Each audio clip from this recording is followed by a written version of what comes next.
Bonsoir à tous. Bonsoir. Merci d'être présents chez Filigrane aujourd'hui pour notre rencontre littéraire du jour. Nous avons le plaisir d'accueillir Sylvie Weil, qui est déjà auteur de nombreux autres romans, mais également professeure de littérature dans de prestigieuses universités, et qui nous fait le plaisir de venir de New York, si je ne m'abuse, ici à Bruxelles, pour nous présenter deux de ses plus récents ouvrages, à savoir Le Hareng et le saxophone, publié chez Phébus, et passé déjà en libretto, c'est-à-dire dans le format poche de Phébus, chez les Weil. Alors, il s'agit dans les deux cas, comment dire, d'une biographie romancée, je dirais, parce que oui. Je ne sais pas dans quelle mesure on peut vraiment les qualifier soit de roman, soit de biographie, soit que ce soit un mélange des deux. Mais le premier dont j'aimerais vous parler, c'est Chez les Weil, qui est un très très beau titre, je trouve, parce qu'il vous englobe vraiment dans cette dynamique familiale. Et en même temps, je me demandais si on n'aurait pas aussi pu l'appeler Platon ou Diophante, à la forme interrogative, dans la mesure où vous avez été, il me semble, longtemps défini par rapport à votre parentèle, qui est d'un côté le mathématicien André Weil, rien que ça, et de l'autre la philosophe Simone Weil, à qui d'ailleurs vous ressemblez beaucoup, mais on a dû vous le dire 1 millier de fois, donc je me répète. C'est le sujet du livre. Aussi. Et est-ce que le fait d'avoir choisi tout simplement Chez les Weil et pas un titre plus définitif ou définitoire comme celui-là, c'était parce que vous vouliez vous exprimer en tant que témoin et pas en tant que relique? Oui, probablement. Je voulais surtout... Bon, tout le monde, l'année du...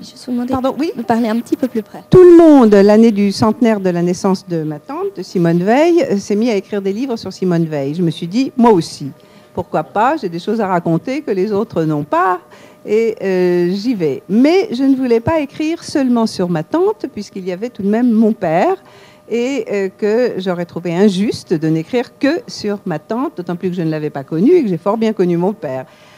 Et donc, il ne s'agit pas d'être juste relique, mais de me mettre dans une famille et de donner, même à Simone, une famille, d'en faire un personnage de chair et d'os qui avait une famille, un certain nombre de grands fans de ma tante Simone Weil n'ont pas été extrêmement charmés par le livre, parce que je ne révèle pas de secrets honteux, il n'y en a pas sur la pauvre Simone, mais je montrais ce que les répercussions que ça avait sur une famille, sur des enfants, qu'il y a eu un personnage qui a été transformé en sainte, et dans quelle mesure la famille a été sacrifiée à cette sainteté dont on m'a tellement rebattu les oreilles pendant toute mon enfance, mon adolescence, mon âge adulte, et un certain nombre de gens qui sont passionnés et férus de la sainte ont été un peu déçus de voir qu'il y avait une famille.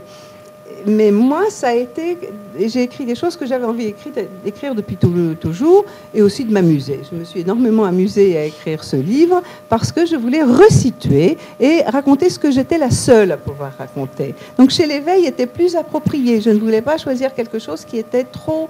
en effet, une définition, comme vous le dites bien, trop étroite. Parce qu'en effet, que Platon ou Diophante, c'était la question que m'a posée un grand professeur de grec, une grande helléniste à Paris, quand je suis allée toute jeune agrégée.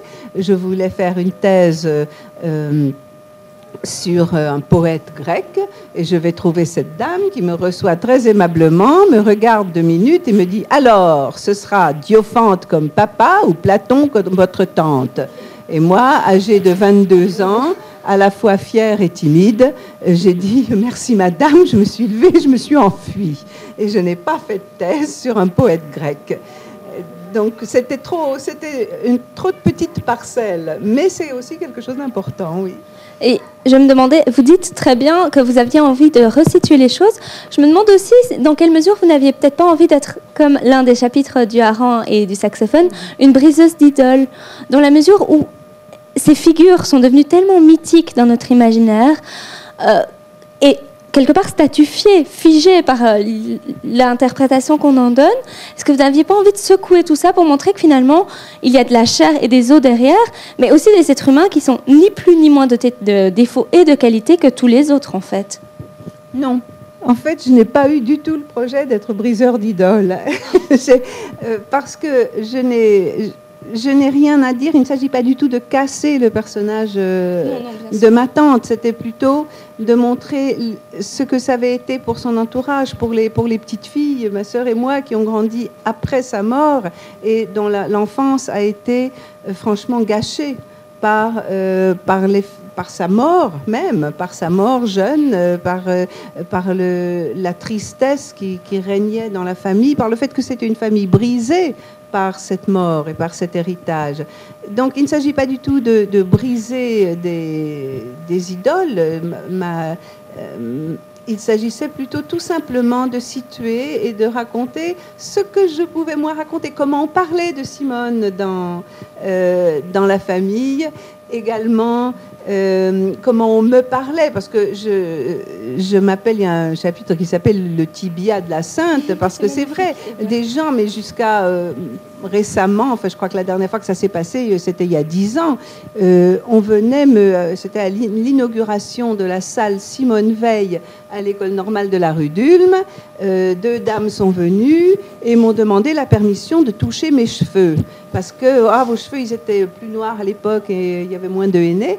Et les dames m'ont dit, est-ce qu'on pourrait toucher vos cheveux? Ils sont absolument comme les cheveux de Simone. Simone qu'elle n'avait, entre parenthèses, jamais connue. Et donc, ces 2 charmantes dames, je leur ai dit, mais oui, faites. Et elles sont venues me toucher les cheveux.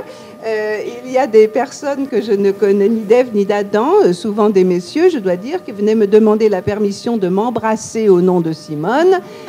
Et j'avais vraiment l'impression d'être, oui, le tibia de la sainte, d'être un petit morceau d'os, d'être quelque chose qu'on venait toucher. Donc, je voulais aussi parler avec un peu d'ironie de ça. Quant à être briseur d'idole vis-à-vis de mon père, c'était un petit peu le contraire. Mon père était mondialement connu pour ses accès d'humeur, pour son caractère épouvantable, pour une certaine arrogance. Il était le meilleur, il le savait, il trouvait absolument inutile de faire semblant que c'était pas le cas. Et donc, c'était un peu le contraire. C'était, de le montrer, de montrer certaines sautes d'humeur de façon un peu ironique, mais de le montrer aussi comme très humain. Alors, j'ai insisté au début sur ce côté-là. Dans les 2 cas, on a l'impression d'être ni face à un roman, ni face à une véritable biographie, quoi que ce soit le cas. Et dans le hareng et le saxophone en particulier, on assiste à une construction très particulière, avec un découpage en scène, l'usage de flashbacks et ce genre de choses. Et j'avais vraiment l'impression que le livre dégageait une espèce d'aura cinématographique. D'ailleurs, le début commence par une grande fête de famille. Et ça m'a tout de suite fait penser au Parrain, donc le film de Coppola. Et vraiment, ça n'a pas arrêté, quoi. En le lisant au fur et à mesure, je me suis dit, mais mon Dieu, c'est exactement le même type d'atmosphère. Et je me demandais si vous aviez envie justement de créer que votre texte soit un peu comme un film qui se déroule devant nos yeux, pour lui donner ce côté très vivant, très dynamique. Et vous avez quelqu'un qui pourrait faire un film? Ça me plairait bien. Mais non, c'était surtout que je suis entrée en épousant mon mari, que je ne connaissais pas. Nous sommes mariés au bout de quelques semaines. Je lui ai dit, mais tu n'y penses pas, nous ne nous connaissons pas. Et il m'a dit, t'inquiète, nous avons tout le temps de faire connaissance après. Et donc, effectivement, nous faisons connaissance depuis 33 ans. C'est tout à fait agréable. Mais j'entrais dans une famille... finalement, le seul point commun, c'est que c'était 2 familles juives qui, au départ, la mienne était moitié alsacienne et l'autre partie de la famille venait de beaucoup plus loin que ça, aussi d'Ukraine et de Russie. Mais moi, il s'était arrêté, en passant par Anvers d'ailleurs, il s'était arrêté à Paris, et c'était une famille d'intellectuels et de grands intellectuels. Et la famille de mon mari, c'était des gens qui vendaient du hareng. Et puis, j'avais moi l'impression très souvent d'être au cinéma quand j'étais avec ma belle famille. Et je crois que c'est ça qui a donné ce côté un peu spectacle. de ce livre. Mais ce livre a été vraiment un pari, parce qu'après avoir écrit chez l'Éveil, je me suis dit, bon, qu'est-ce que je fais après avoir écrit chez l'Éveil? Et j'ai eu l'idée d'écrire sur la famille, non illustre, non intellectuelle, parfaitement inconnue et sans le moindre intérêt, de mon mari. Et après tout, Flaubert, pour ne citer que les meilleurs, a décidé, en écrivant Madame Bovary, d'écrire sur quelqu'un qui n'avait aucun intérêt, une petite bonne femme, une petite provinciale. Et donc, j'ai commencé à mener une enquête. J'ai eu beaucoup de chance. Le livre est dédié à Clara. Clara est une femme merveilleuse, la cousine germaine de ma belle-mère, qui est maintenant décédée depuis pas mal d'années. Et elle a, Clara, 93 ans, qu'elle va fêter le mois prochain. Et c'est une femme merveilleuse, et c'est elle qui m'a raconté. Quand je lui ai annoncé mon projet, elle m'a raconté, elle m'a rappelé qu'il y avait des cousins ici ou là. J'ai retrouvé des cousins que Eric, mon mari, ne connaissait pas ou n'avait plus vu depuis qu'il avait 5 ans. Parce que dans l'ensemble, c'est une famille qui ne parle pas. Et moi, je sortais de la famille Veil. On a écrit des lettres dans toutes les langues, on a tenu un journal, c'était incroyable. Les Shackman-Weitzner existent par quelques photos de mariage, des photos de bar mitzvah et les souvenirs des femmes, souvenirs des robes qu'elles ont portées à la bar mitzvah du cousin tel, au mariage. Et donc, oui, c'était une reconstruction, c'était un puzzle. D'ailleurs, pendant longtemps, je pensais que je m'amusais, que je ne faisais rien. C'était pas un livre. Et puis Eric me disait, mais qui veux-tu que ça intéresse, ces histoires? Ça n'a aucun intérêt. Et moi, je m'accrochais parce que ça m'amusait. J'ai même retrouvé des cousins russes qui se sont au début méfiés. Ils pensaient que j'étais la CIA ou ce qui tient lieu de KGB maintenant. Ils étaient très méfiants. Et puis j'ai réussi à les amadouer un peu. Et j'ai appris toutes sortes de choses que personne dans la famille américaine ne savait. Mais forcément, c'est romancé parce qu'à partir du moment, d'abord, où on met en scène des événements auxquels on n'a pas assisté, il faut les vivre, il faut les imaginer. Clara me racontait les fêtes, et puis ensuite, souvent, je lui lisais le chapitre que j'avais écrit à partir de ce qu'elle m'avait raconté. Et ce qui avait de formidable en elle, c'est qu'elle comprenait que j'en ai fait autre chose, et elle m'autorisait à en faire autre chose. Elle me disait, bien sûr, il faut que tu mettes la couleur. Et ça a été un immense cadeau qu'elle m'a fait, et elle est merveilleuse. Ce qui est assez intéressant dans la famille de votre mari, c'est que justement, il y a une espèce de mouvement contraire. D'un côté, il y a une espèce d'élan de transmission à travers les robes, à travers ces chandeliers mal ressoudés dont vous parlez. Et de l'autre côté, il y a vraiment un mouvement d'oubli, de recul et finalement, du fait de se taire, parce qu'on a oublié ses anciens noms, parce qu'on ne peut pas parler du vieux pays. Est-ce que le fait d'être une écrivaine, ça vous a permis justement d'être la gardienne des souvenirs ? La gardienne, enfin celle qui a pu ressusciter, raconter, rassembler tout ce qu'on m'a dit. Et ce qui a eu d'extraordinaire et de très, très émouvant, c'est que, oui, d'abord, c'est une famille qui ne parle pas, ça c'est une parenthèse, mais il y a une grande différence entre les immigrés juifs russes en particulier aux États-Unis et, disons, les Grecs, les Italiens, les Irlandais, les Chinois, qui restent toujours ce qu'on appelle les Américains à trait d'union. On est Chinois-Américains, on est Irlandais-Américains, on est Polonais-Américains, Ukrainiens-Américains, mais pas les Juifs. Tandis que les Juifs, ils arrivent de pays où ils avaient été maltraités, massacrés, ils arrivent des pogroms, enfin la génération dont je parle, et ils ne veulent plus entendre parler de l'Ukraine. Donc, il n'y a plus rien.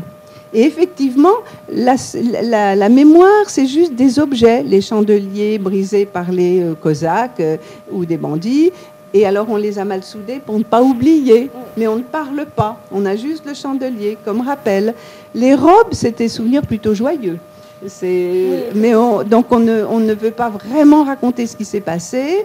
Une cousine d'Éric, pourtant née en 40, donc qui avait 5 ans à la fin de la guerre, et quand je lui ai demandé si son père avait été dans l'armée américaine, elle m'a dit, mais comment veux-tu que je le sache? J'ai dit, mais il aurait peut-être pu en parler un petit peu, tu avais quand même 5 ans quand ça s'est terminé, quand tu avais 7, 8, 10 ans, il aurait pu le mentionner, mais non, pourquoi on en aurait parlé? La même cousine se souvenait parfaitement de la robe qu'elle avait portée à 12 ans pour la bar mitzvah d'un autre cousin. Et donc, beaucoup de souvenirs se faisaient comme ça. Mais ce que je voulais dire, c'est que Clara, justement, pour revenir à l'importance de ce livre, que ce livre a pris à mon insu, c'est que quand le livre est arrivé, j'ai demandé à Buchet-Chastel, ils m'ont appelé au mois de décembre, ils m'ont dit, ça y est, il existe, on l'a. J'ai dit, s'il vous plaît, pour Clara, envoyez-le-moi tout de suite.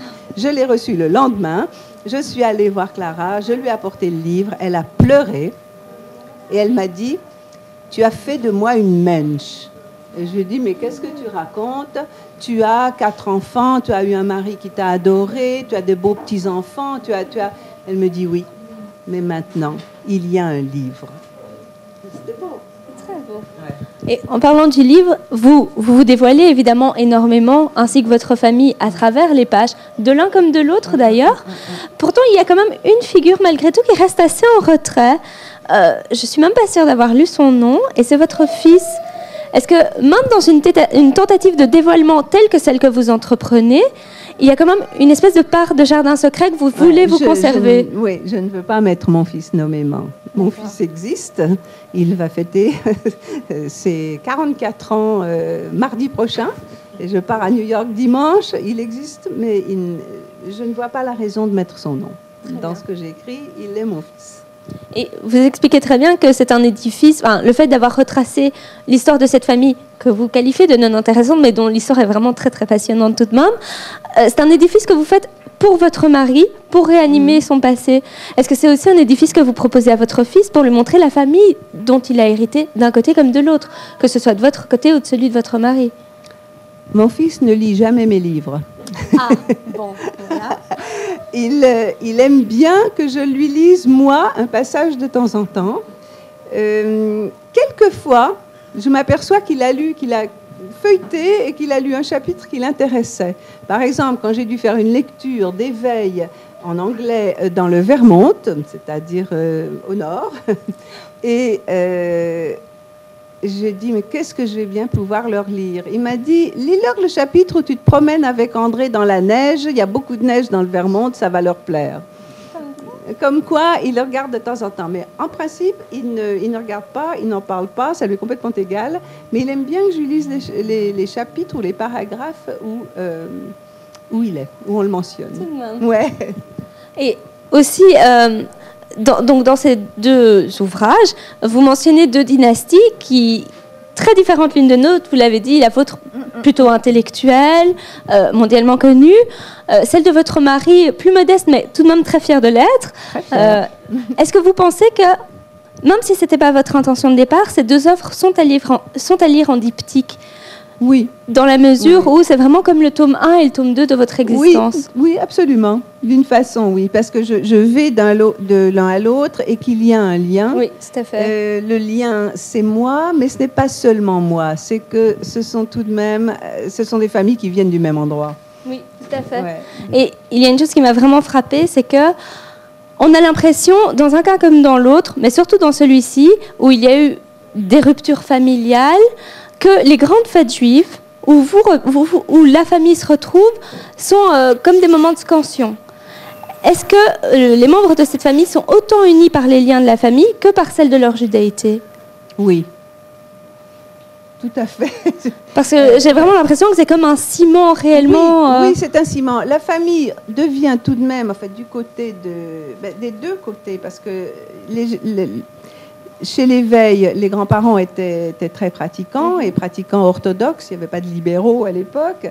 Et chez le grand-père, les grands-parents d'Éric étaient extrêmement croyants, orthodoxes, pratiquants.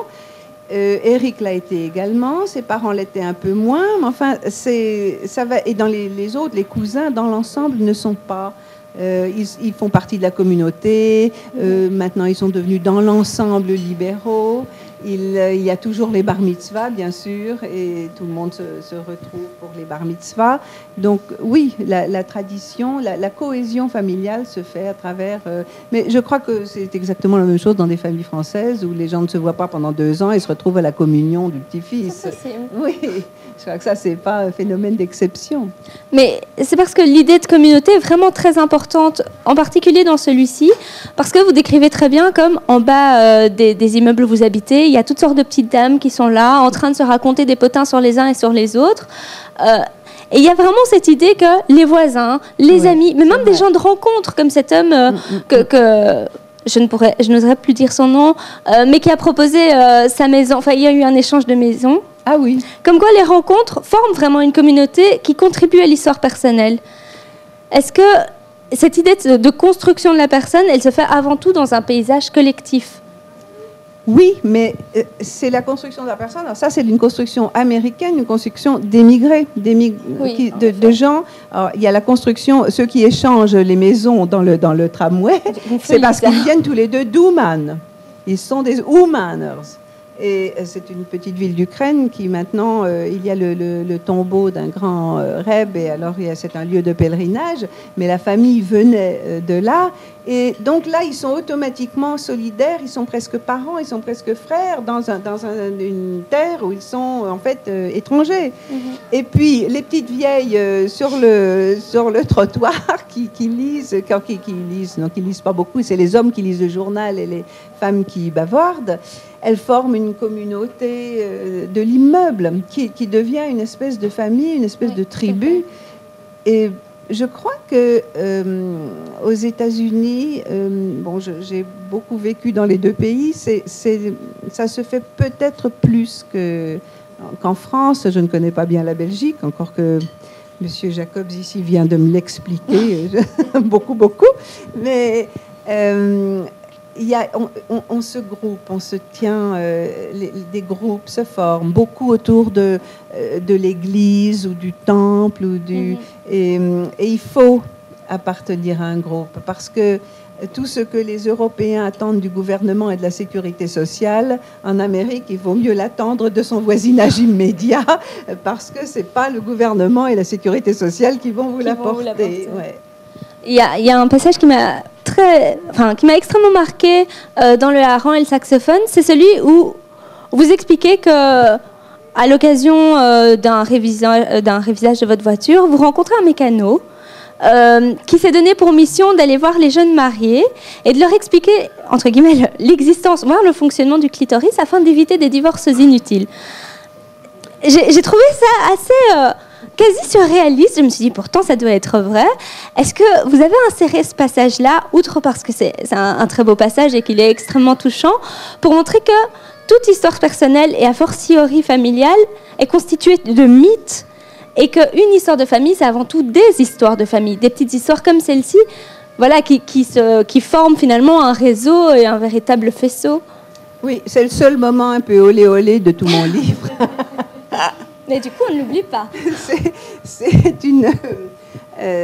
oui, il y a un mécano qui croit en Dieu et qui m'explique que Dieu a créé le clitoris parce que comme il déteste le divorce, alors chaque fois que quelqu'un va se marier, un couple, il va trouver le jeune marié, le fiancé, pour lui expliquer l'existence de cet intéressant petit organe. Et ça rentrait assez dans le...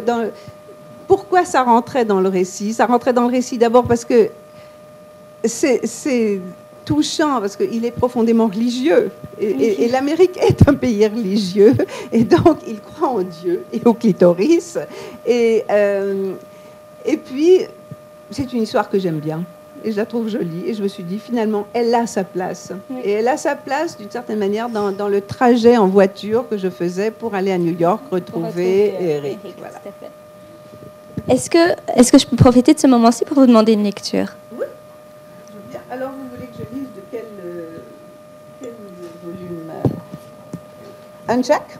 Pourquoi pas? Oui, d'accord. Vous voulez que je le tienne?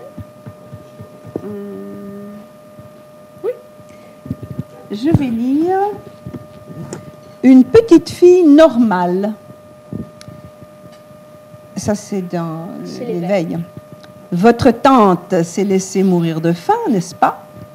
Je suis invitée à goûter chez une de mes camarades de classe. J'ai 12 ou 13 ans. La question vient de m'être posée par la grand-mère de ma camarade, une grosse dame plutôt réjouie. Ses yeux lancent des étincelles dans ma direction, tandis qu'elle porte à sa bouche une part de tarte aux fruits et y plante de longues dents. Sa fille, la mère de ma camarade, décrète « Moi, je l'admire énormément. Elle est allée jusqu'au bout, une véritable ascète. » Le curé a parlé d'elle. Tu te souviens, il a prononcé le mot de sainte. Non, il a dit mystique. C'est la même chose. Non, mais n'importe comment, une ascète, une vraie. Toutes deux se tournaient de nouveau vers moi. Occupée à mordre dans mon gâteau, en faisant bien attention à ne pas laisser tomber de miettes, petite fille normale que des gens normaux peuvent prendre à témoin de l'admirable bizarrerie de sa célèbre tante, admirable oui, mais néanmoins tout ce qu'il y a de bizarre et de pas normal, j'éprouve une double satisfaction. Je suis normale, je mange de la tarte et aussi une part de flan, cependant que le sang d'une pratiquement sainte, le curé l'a dit la semaine dernière, circule dans mes veines. Je gagne sur les deux tableaux. Tout en profitant d'un délicieux goûter, je participe sans coup férir à l'ascétisme, voire à la sainteté de ma tante, puisqu'il n'y a qu'à me regarder pour penser à elle. Car je sais que vont suivre immanquablement les mots « C'est fou quand même ce que vous lui ressemblez ». Je souris gentiment, un petit sourire sérieux, puisque le sujet n'est pas vraiment amusant, mais je suis un peu honteuse de ma mauvaise foi. Je me sens coupable d'une trahison, sans savoir précisément qui je trahis. Il me semble que je suis une usurpatrice, car ceux qui s'extasient ou s'attendrissent devant ma ressemblance avec ma tante ignorent que j'ai la tête vide, qu'il ne me vient jamais la moindre pensée tant soit peu digne de ma tante si bizarre et si admirable, et qu'à 12 ans, mon rêve serait plutôt de ressembler à Gina Lollobrigida pour que Fanfan la Tulipe, incarné par Gérard Philippe, soit amoureux de moi. 3 ans plus tard, j'envierai la queue de cheval blonde et le nez retroussé de Brigitte Bardot.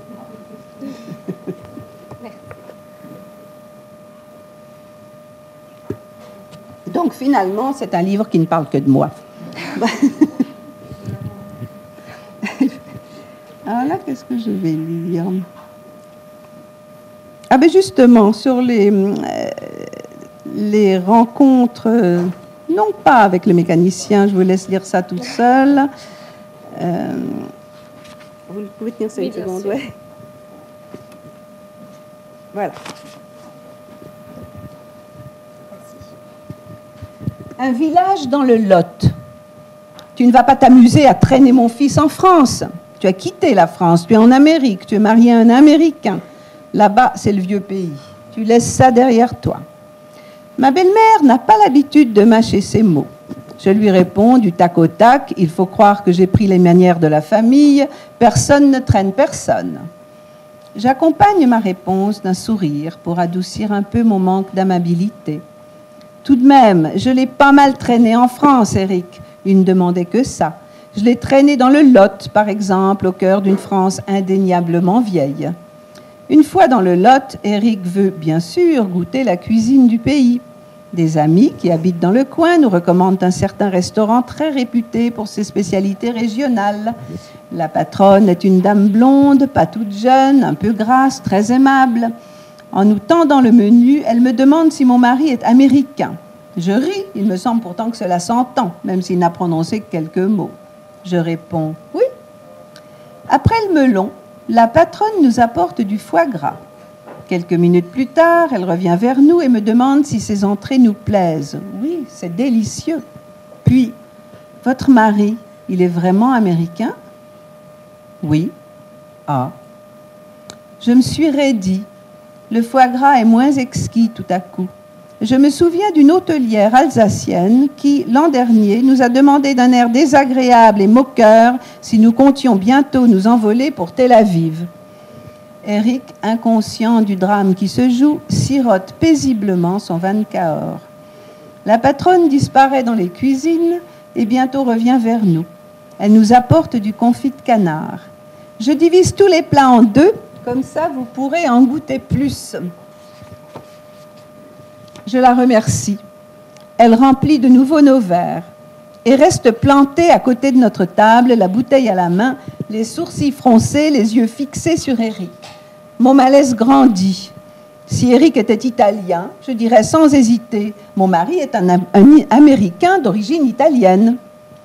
S'arrachant enfin, mais avec peine, à sa contemplation, la patronne nous quitte un moment pour revenir avec 2 assiettes de champignons qu'elle place devant nous. Puis à moi, votre mari, vous êtes sûr qu'il est... Je l'interromps. Évidemment que je suis sûre. Mon mari est américain. J'ai parlé trop fort. Je suis à la limite de l'impolitesse. Je redoute une catastrophe. Quelle catastrophe? Nous sommes dans une magnifique région de France, attablés dans un joli restaurant où nous savourons des plats délicieux. La patronne hoche la tête. L'air, moi, on ne me la fait pas. C'est bizarre tout de même, parce que j'aurais juré qu'il était de la région de Kitchinev. Mais déjà, le visage blond s'éclaire d'un large sourire, car la réponse lancée par Eric vole vers elle. « Ouman !» La porte à côté, la même région en tous les cas, notre hôtesse est transformée, rayonnante, triomphante. J'en étais sûre. Toute ma famille vient de Kitchinev. Alors vous êtes d'Ouman? Incroyable. Le visage d'Eric s'est illuminé lui aussi par la magie de ce seul nom, Ouman. « Landsman !» s'écrie-t-il à l'unisson, ils sont compatriotes, c'est à peine s'ils ne sont pas parents. Même moi, je frissonne de plaisir. Ouman, je ne connais que ça, comme si j'en venais. Il faut préciser que je suis, moi aussi, largement pourvu d'ancêtres qui se baladaient dans ces régions lointaines. Ce n'était pas Ouman, c'était Tarnopol et Rostov, Lemberg et Brzezany. Je ne me souviens absolument pas de ce que nous avons mangé ensuite. Des pommes sarladaises sûrement, sautées dans de la graisse de canard, des cèpes préparés de plusieurs façons, peut-être aussi de ce fameux gâteau appelé pastis. J'ai oublié la suite du repas, mais je vois encore l'album de photos de la bar mitzvah devant le mur des lamentations à Jérusalem du neveu de la patronne d'un restaurant situé au cœur d'un très vieux pays où j'avais traîné le fils de Molly Wetzner, né Chakpan. Ça mérite un des petits applaudissements.